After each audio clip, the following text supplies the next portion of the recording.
Hi, welcome to another lesson at EDU Solutions Institute. Now, today we're looking at the CSEC physics syllabus. And we are continuing on our previous lesson where we looked at our kinetic motion equations.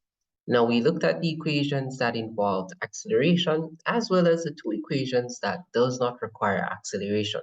So in today's lesson, we're going to explore some questions that utilizes at least a good amount of those equations. So stay tuned as we look at these questions together.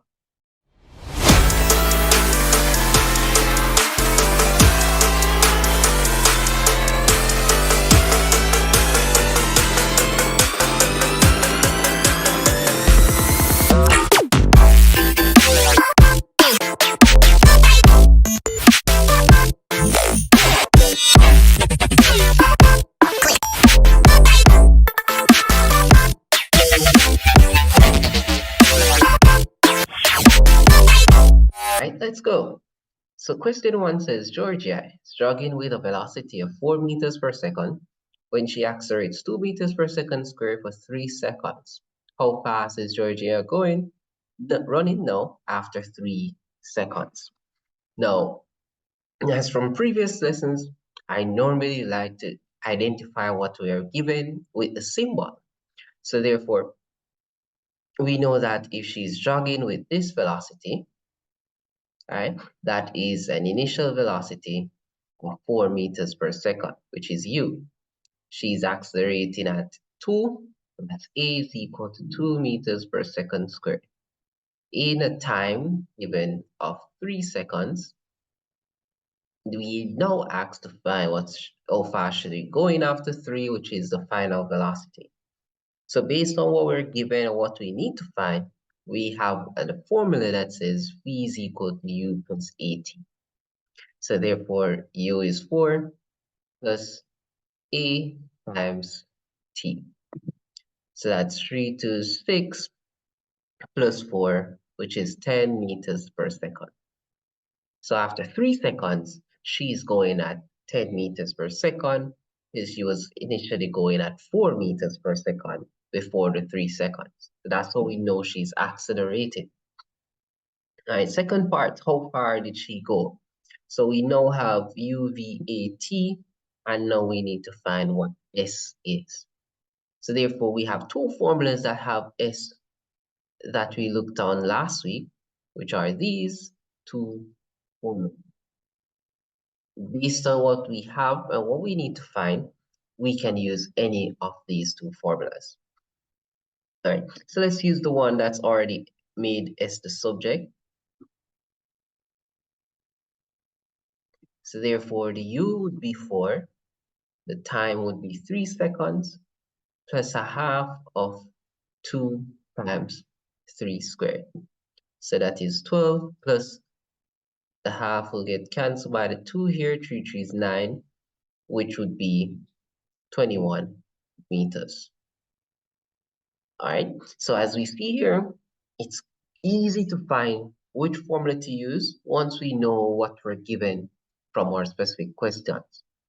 All right, let's go to our next question. A man walks from rest point A that is 3 meters away from the starting point. If it takes 15 seconds to reach point A, what's the acceleration of the man walking? So again, we identify what we're given. So if we're walking from rest, that means we start off with 0. So initial will be 0.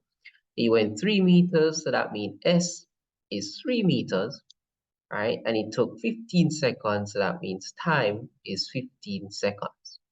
And we're asked to find A.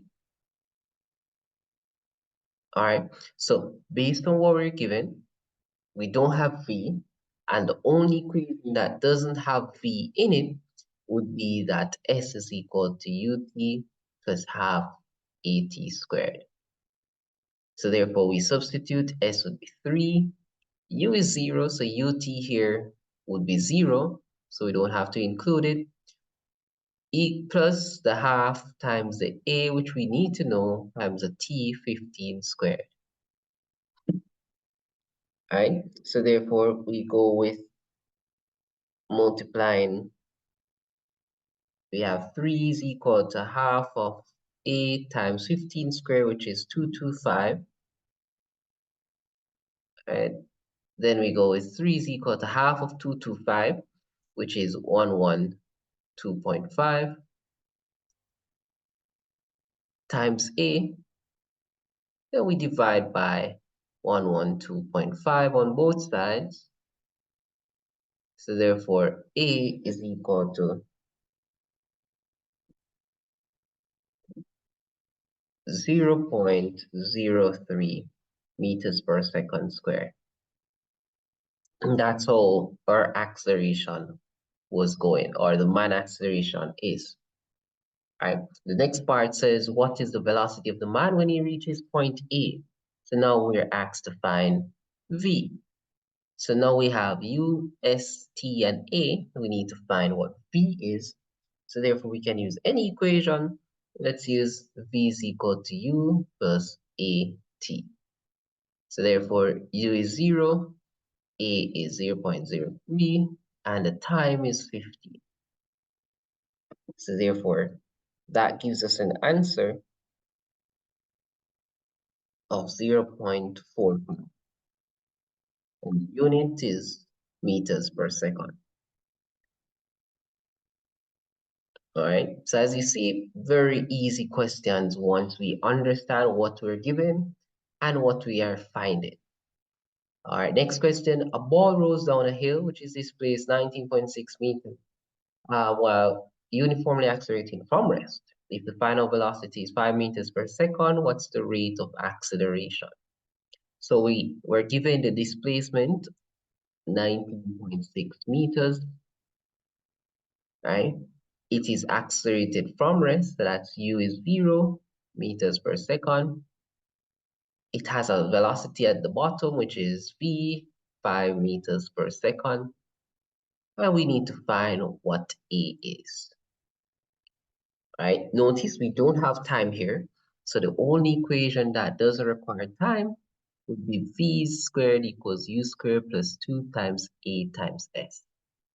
So the v here would be 5 squared. The u is 0 squared plus 2 times a unknown times s, which is 19.6. So 25 equals to 2 times 19.6, which would be 39.2 times a. I would divide by 39.2 on both sides. So therefore, the acceleration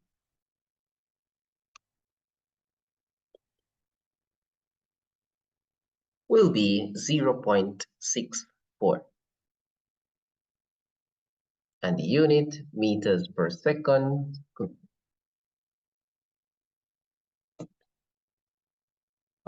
Next one. What is the time in which the ball reached down the 19.6 meter hill? So now we're asked to find time. And again, we have everything from our previous question. We have S, U, V, A, and T. So now, well, and A, so we need to find T. Well, we can use this one to find T. Because we know A is 0.64. We know V would be 5. U is 0 over T. So therefore, T is equal to 5 over 0.64. So therefore, T is 7.81. And the unit, seconds. All right, final part of this question is, what was the velocity of the ball when it rolled 5 meters down the hill? So we notice that this distance now changes to 5 meters. It still started from rest. Right? We need to know what v is at this point, and we know it had an acceleration throughout the journey of 0.64, so that doesn't change. So therefore, to find v, we can use v squared equals u squared plus 2 times a times s. Right? So therefore, we can find v squared is equal to 0 squared plus 2 times 0.64 times s, which is 5. So therefore, this is 2 times 5, 10, multiply that, we get 6.4, but that's v squared. So therefore, to find v, we square root both sides. So therefore, v is a square root of 6.4, which is 2.53. And the unit is meters per second. Very good. All right, so our final question. So a car drives around a complete roundabout at a constant speed. If the car started from rest, calculate the distance the car traveled if the diameter of the roundabout is 20 meters. So therefore, the important part of this question is a constant speed, which means that it's not accelerating. So if we need to know what distance it traveled at a constant speed around the roundabout, then we know a roundabout would be a complete circle. And the distance around a circle is called circumference, which would be equal to 2 pi r, or the same as just pi times diameter. So therefore, it is pi 3.14 times the diameter, which is 20 meters, which would be equal to 62.8 meters. All right, so that's the total distance around this circle that a car traveled at a constant speed. Then the average speed of the journey. So we know that average speed would be equal to the distance traveled over the time taken. And we're using this because the object is not accelerating. Right? So the distance would be 62.8 over the time we went here, which is 6.5 seconds. Which would make the answer be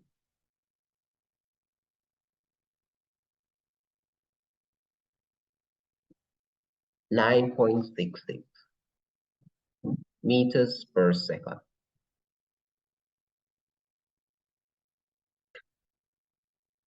All right.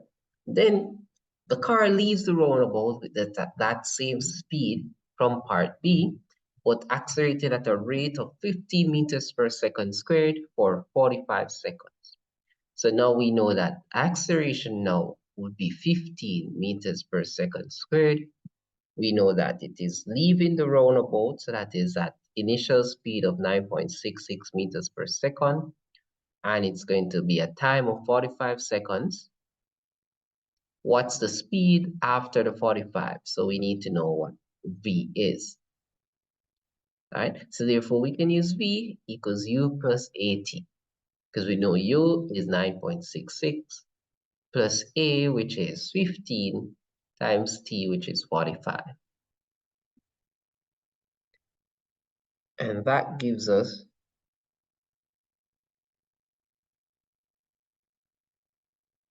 684.66 meters per second. All right, and then we leave to our final, how far they travel. So we're now finding s.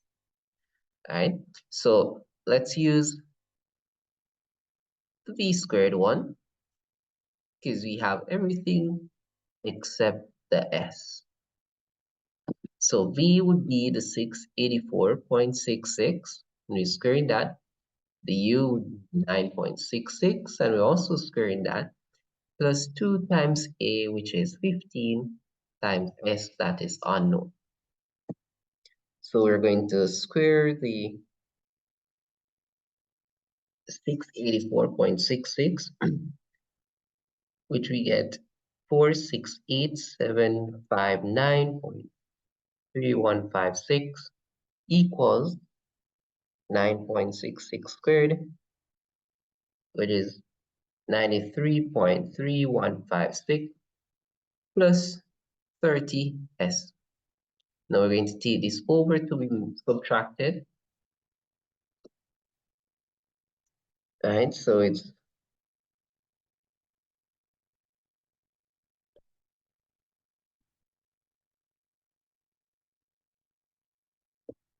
And we will get 64681. 666 equals to 30s. Divide by 30 on both sides. So therefore, the distance moved will be 22.2 meters.